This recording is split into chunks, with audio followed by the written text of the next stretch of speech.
This is Luke Paulson, the Catholic Conservative, and welcome to the news of the week for October 12th, 2024. And if you enjoy these videos, do not forget to like, comment, and most importantly, subscribe for more. A pitiful sum. In 2022, the United States provided Israel with $3.8 billion in aid, averaging about $393 per Israeli.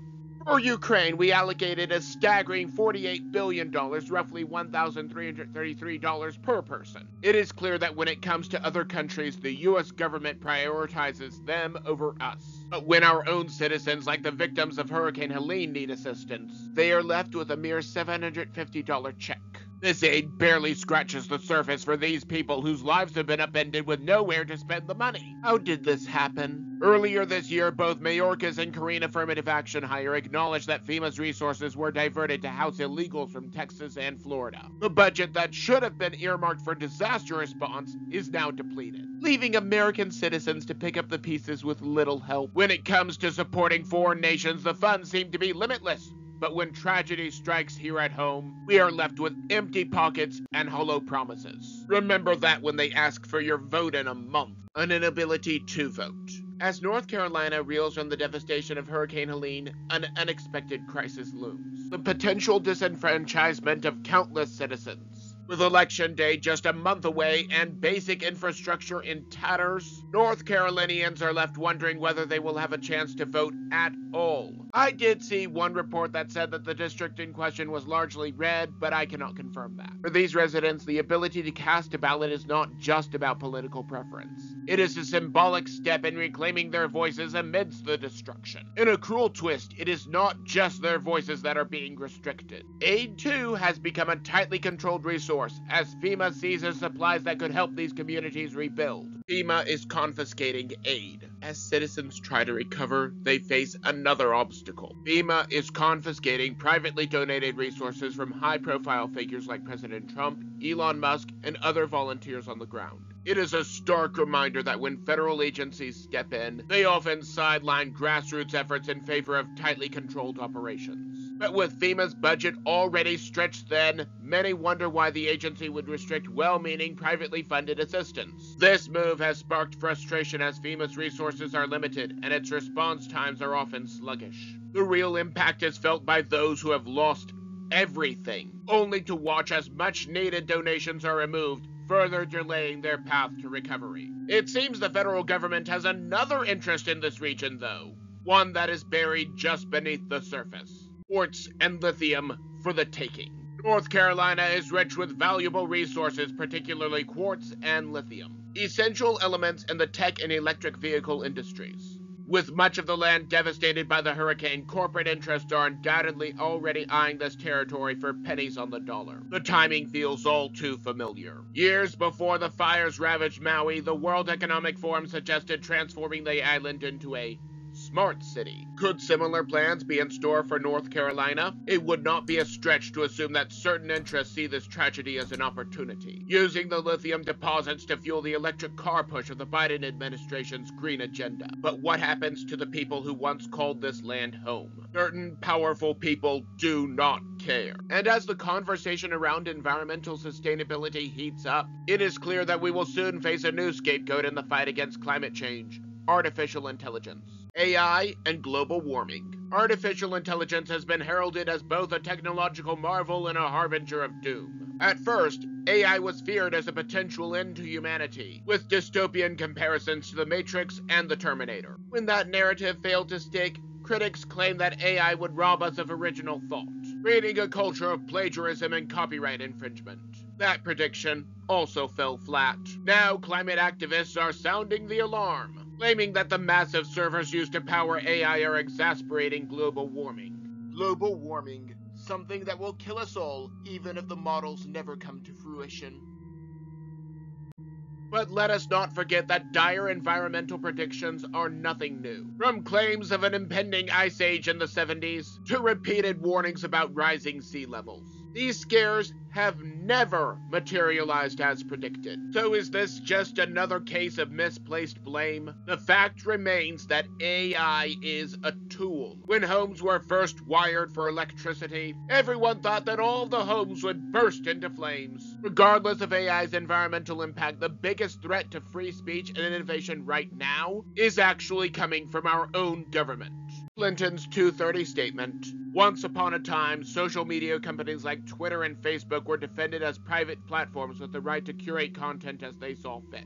But now that platforms like Gab, Rumble, Telegram, and Elon Musk's Twitter offer alternatives. Former Secretary of State Hillary Clinton is calling for Section 230 protections to be repealed. This would hold these platforms legally accountable for the content posted by users, a thinly veiled attempt to stifle conservative voices. Clinton and others claim that this would ensure responsibility in social media. However, the real issue seems to be one of control, a fear that these new platforms, unbound by traditional censorship, give voice to opinions the deep state does not like. On a different stage, we see another contrast. A team dynamic that brings both boldness and diplomacy into the spotlight. Vance is a gentleman. While President Trump's style has always been unapologetically blunt, J.D. Vance provides a softer, more measured approach. At the vice presidential debate, Vance's demeanor contrasted with Trump's, showing a quieter strength. It is a powerful balance. Trump can push the envelope when needed, while Vance offers a more diplomatic presence. This complementary relationship creates a well-rounded team, one that can effectively navigate both the fiery confrontations and the nuanced negotiations ahead. Vance's polite, gentlemanly manner could be an asset for Trump as they seek to appeal to a broader audience, combining charisma with tact. And as they aim to restore a sense of balance and tradition, they are not the only ones standing up for core principles. The next generation is also making a stand. In sports, of all places. San Jose's volleyball team. In San Jose, the girls' volleyball team recently took a bold stance by refusing to play against a team. This was because the opposing team had a boy. They did so knowing the stakes. A forfeited match, a lost opportunity for advancement, and potential backlash. But the girls prioritize safety and fairness over a win. In high school sports, we have already seen the consequences of disregarding biological differences. Young female athletes have suffered concussions and other injuries from playing against male athletes with undeniable physical advantages. While some are quick to label this stance as exclusionary, normal people see it as a courageous stand for fairness in women's sports. Even the opposing team lost in a way. Anyone that was scouting the players would get nothing to report back. The question remains, should we prioritize ideology over the safety of young athletes? We find ourselves at a time when questions of safety and defense are constantly under debate. And as we reflect on a recent anniversary, it is clear that some threats are even more dangerous. An October anniversary. This week marked the one-year anniversary of a brutal assault on Israel by Muslim terrorists. On October 7th, armed militants parachuted into Israeli territory, kidnapping civilians, including women and children. This attack was not conducted with the usual missile strikes or tunnels. It was an invasion meant to terrorize and destabilize. Israel has long pursued peace, asking only for recognition of its right to exist. Despite this, their attempts at diplomacy are frequently met with violence or just ignored. In the face of this recent anniversary, Israel continues to stand firm, even as the global community scrutinizes every move that they make in self-defense. And as Israel fights for survival, it is hard not to draw parallels to the battles on our own soil. One investigative journalist is documenting the grim realities on our own national border. O'Keefe's documentary. James O'Keefe, formerly of Project Veritas before the coup that ousted him, released a documentary this week in collaboration with Tucker Carlson titled Line in the Sand.